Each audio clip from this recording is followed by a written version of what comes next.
She had always been the kind of woman who could command a room, confident, magnetic, a little too flirtatious at times.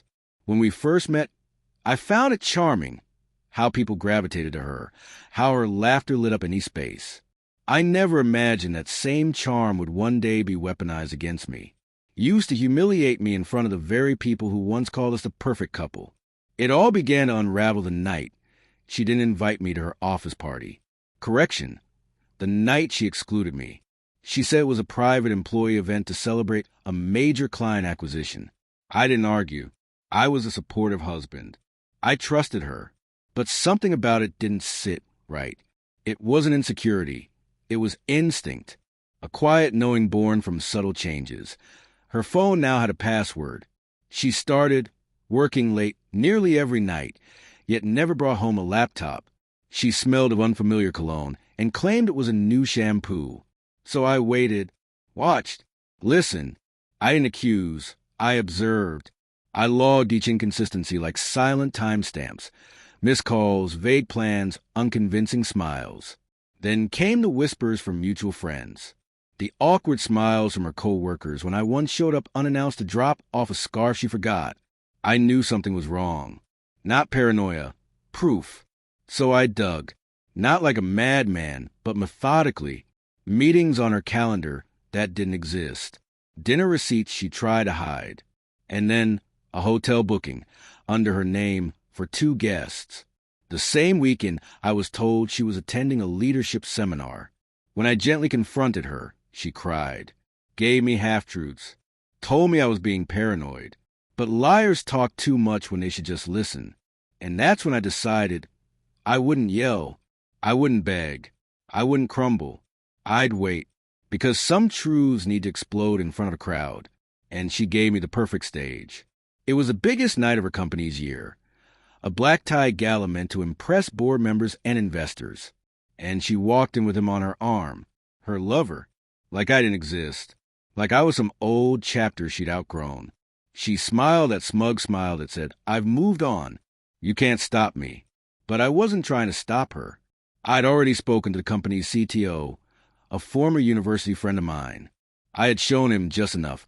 Screenshots, subtle details, quiet concerns. Just enough to trigger an internal review. And tonight, while she raised her champagne glass beside the man who helped her betray me, she had no idea the room she ruled was about to turn on her. I stepped through the doors in the tailored suit she once helped pick out, uninvited but very much expected. Thanks to a quiet tip from the inside, her eyes found mine across the room. Shock, then fear, then confusion. That was the last moment she had control. Because just then, the CTO walked onto the stage, microphone in hand. Before we continue tonight's celebration, he began, we need to address an urgent ethics matter regarding misuse of company resources. The screen behind him changed. No more smiling team photos. No champagne toasts. Just cold data. Flagged expenses. False travel claims. Meetings that never happened. Blurred names. Familiar dates.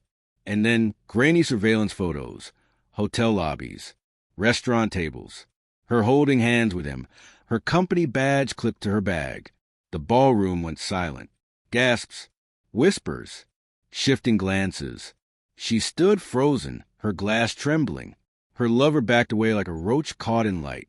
And I walked through the room, slow, steady, until I stood in front of the woman I once vowed to protect. This is a legacy you chose, I said. Then I turned to the CTO. I think that's all the context your board needs. And I left. Behind me, the questions erupted. HR raised her voice. Her lover denied everything. She tried to spin the story, to cry, to regain control. But it was too late. Her illusion shattered under the weight of truth. In the weeks that followed, she faced hearings, investigations, a terminated contract, and silence from me, not out of spite, out of closure. Because I didn't walk in that night to confront her.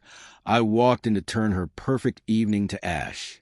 And when she messaged, called, begged to explain, to say she felt lost, that she was just trying to find herself, I never answered, Because you don't negotiate with arsonists who torch love and call it self-discovery.